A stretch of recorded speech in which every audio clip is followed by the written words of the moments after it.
Welcome to DRM News Global. Today, we're looking at something that certainly got people talking. Yeah, that Saturday Night Live cold open from, when was it, May 3rd. That's the one. It spoofed Donald Trump's, well, supposed first 100 days back in office. Right, except he called it his 100 years, days. Yeah. Classic setup. And James Austin Johnson was back as Trump, of course. Right.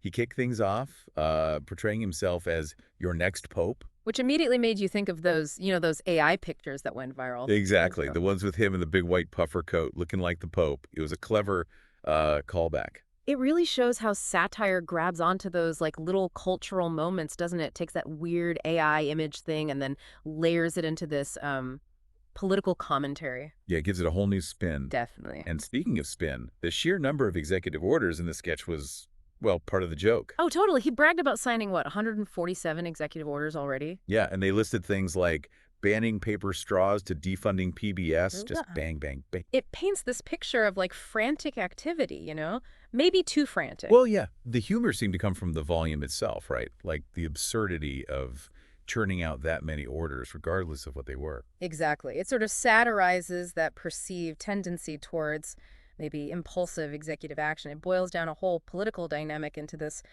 really exaggerated image. One of the specific orders that really stood out was the one canceling PBS and Sesame Street. Oh, right, the Elmo bit. Yeah, the idea of Elmo being, like, dragged off by IC. And Trump saying it was brought to you by the letter L for El Salvador.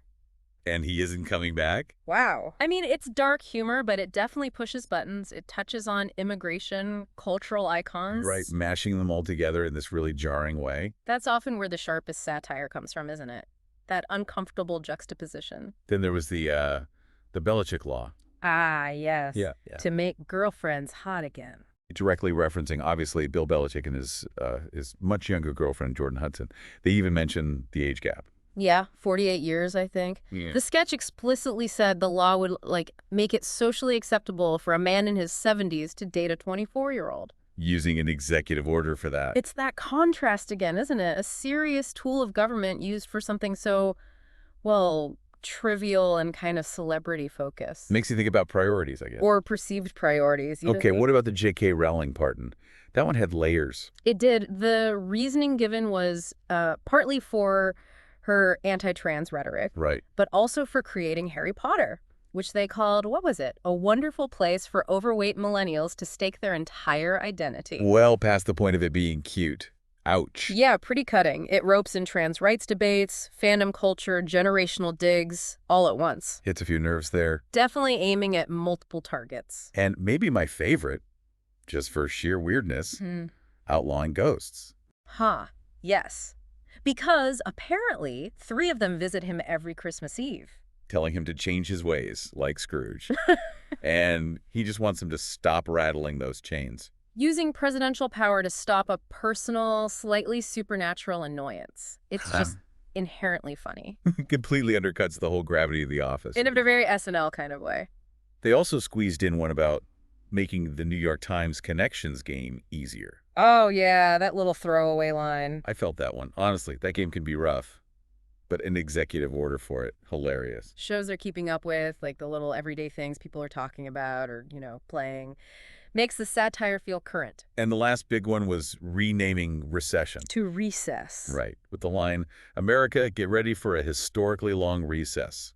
That one's pretty pointed, isn't it? About language and framing economic news. Definitely touches on political spin, maybe downplaying bad news by just relabeling it. A bit cynical, perhaps, but effective satire.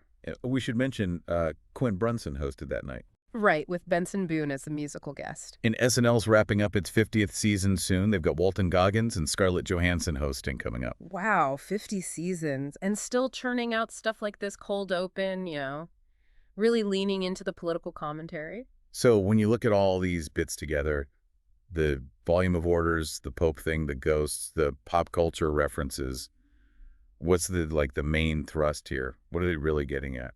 Well, if you're looking for the critique underneath the jokes, it seems to be aimed at perhaps a style of governing that's heavy on executive power, maybe driven by personal whim or cultural grievances, rather than, traditional policy concerns. The exaggeration is key then. Absolutely. The exaggeration highlights how far things could potentially drift, according to the satirist's view, anyway. It takes a perceived tendency and blows it up. So thinking about this for you, listening to DRM News Global, what does this kind of over-the-top satire, this exaggeration, actually reveal about how people might perceive the administration being mocked?